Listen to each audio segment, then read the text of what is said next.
జై శ్రీరామ్, అందరికీ నమస్కారం. వెల్కమ్ టు న్యూస్ అఖండ. నేను మీ కస్తూరి శ్రీధర్.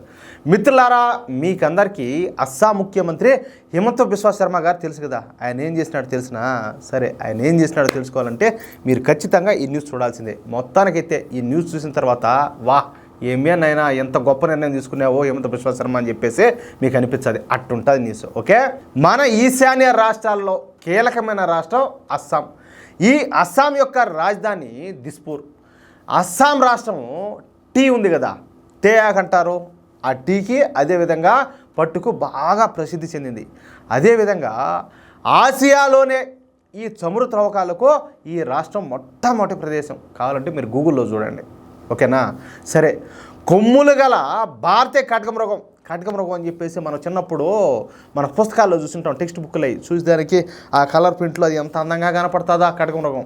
ఆ ఖడ్గమృగం అంటే రైనోసారస్లు అస్సాంలోనే ఎక్కువగా ఉంటాయి. చాలామందికి తెలియని విషయం ఏంటంటే, కొమ్ములు ఉండేటటువంటి ఈ రైనోసారస్లకు అస్సాం రాష్ట్రం ప్రపంచవ్యాప్తంగా ప్రసిద్ధి చెందింది. ఎవరైనా ఈ రైనోసారస్ల మీద రీసెర్చ్ చేయాలనుకుంటే మన అస్సాంకే వచ్చారు. ఎందుకంటే ఇక్కడ ఈ ప్రసిద్ధి అనమాట. ఇక్కడ ఇంకొక విషయం ఏందయ్యా అంటే, ఈ రైనోసారస్ల కొమ్ము విలువ 5 కోట్లంట. ఇది నిజంగానే షాకే. అంతర్జాతీయ మార్కెట్లో ఈ రైనోసారస్ల కొమ్ము విలువ 5 కోట్లు. దీంతో అస్సాంలో ఈ రైనోసారస్ల వేటగాళ్ళు ఎక్కువైపోయినారు. ఈ రైనోసారస్లను చంపి వాటి కొమ్ములను అంతర్జాతీయ మార్కెట్లో అమ్మి సొమ్ము చేసుకుంటారు. దేనికైనా తెగిస్తారు. అటోళ్ళు ఉన్నారు మన దేశంలో.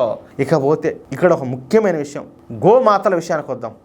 అస్సాంలో ఆవుల సంఖ్య కూడా ఎక్కువగా ఉంటుంది. అందుకే అస్సాంలో పాల పరిశ్రమ బాగా అభివృద్ధి చెందింది. సహజంగా ఈ ఒట్టిపోయినటువంటి ఆవులను మన వాళ్ళు ఫ్రీగా వదిలేస్తారు. అంటే ఆ ఆవులు స్వేచ్ఛగా ఎక్కడికైనా వెళ్ళొచ్చు అనమాట.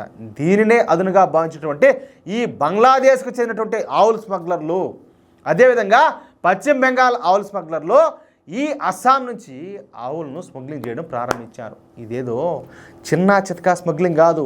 వేలాది సంఖ్యలో ఆవులను తరలిస్తూ కోట్ల రూపాయలు సంపాదిస్తూ ఉంటారు. ఏం చేస్తారు ఆవులను మీకు తెలుసు కదా, అందులోనూ ఒట్టిపోయిన ఆవులు. అర్థమవుతుంది కదా మీకు. అంటే అస్సాంలో ఆవుల స్మగ్లర్ల బెడద ఎక్కువగా ఉన్నదన్నమాట. ఈ లెక్క ప్రకారం అస్సాంలో ఈ రైనోసారస్ల వేటగాళ్ల సంఖ్య, అదేవిధంగా ఈ ఆవుల స్మగ్లర్ల సంఖ్య విపరీతంగా ఉంటుంది. అయితే అస్సాంలో బీజేపీ ప్రభుత్వం రాకముందు ఈ కాంగ్రెస్ ప్రభుత్వం అధికారంలో ఉంటా ఉన్నింది.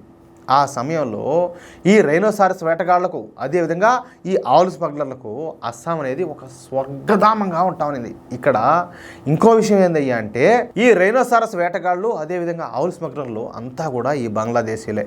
ఈ బంగ్లాదేశ్ జాంబీగాళ్లే ఈ పనులన్నీ కూడా చేస్తారు. వాళ్ళకు మంచిగా మానవత్వమా, అసలు వాళ్లకు మనతన అంటేనే ప్రీతి ఉండదు. ఇంక జంతువులు అంటే ఏముంటుంది? ఇంక జంతువులు అంటే ఏముంటుంది స్వామి.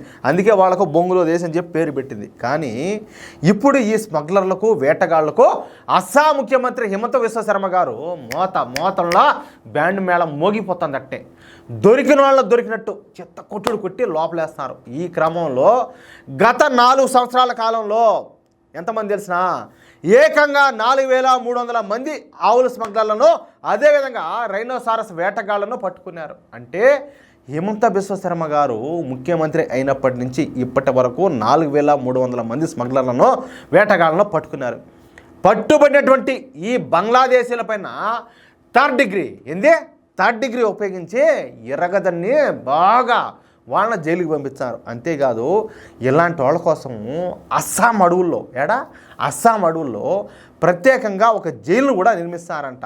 ఏది అండమాన్లో కదా బ్రిటిష్ వాళ్ళు జైలుని ఎట్టయితే నిర్మించారో ఆ విధంగా ఈ అస్సాం అడవుల్లో ప్రత్యేకంగా ఒక జైలును కూడా నిర్మించారంట. అంటే ఈ నిందితులకు ఇక ఎవరితోనూ కూడా సంబంధం లేకుండా ప్రజా నివాసాలకు దూరంగా అడవుల్లో ఈ జైలు నిర్మిస్తారంట. అంటే వీళ్ళు తప్పించుకోవడానికి ప్రయత్నించినప్పటికీ వీళ్ళు గోడ దాటి బయటికి వెళ్తే ఈ అడవి మృగాల చేతిలో వీళ్ళకి సావు అయితే తప్పదనమాట. అంటే ఇప్పుడు చెప్పినా కదా, ఈ కడమ మృగాలను ఇట్లాంటివి కూడా చంపి సొమ్ము వేసుకుంటా ఉన్నారు.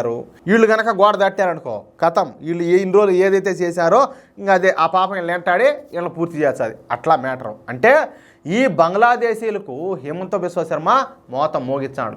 ఏ మాత్రం ఛాన్స్ కూడా ఇవ్వకుండా తాట తీర్చాడు. అందుకే అస్సాంలోకి అక్రమ వలసదారుల సంఖ్య తగ్గుతూ వస్తుంది. అది ఏందా బీజేపీ ఉంటే ఏమవుతుంది, ఇలాంటి రిజల్ట్స్ చూస్తారు. అట్లా కాదంటే మ్యాటర్ ఇంకా వేరే లెవెల్లో ఉంటుంది. మీకు తెలియదు ఏముండదు, నేను చెప్పాను ప్రత్యేకంగా, తెలుసు కదా మీకు అన్నీ కూడా. మిత్రులారా, ఈ న్యూస్ కనుక మీకు నచ్చినట్లయితే ఖచ్చితంగా ఈ న్యూస్ నలుగురికి షేర్ చేయండి.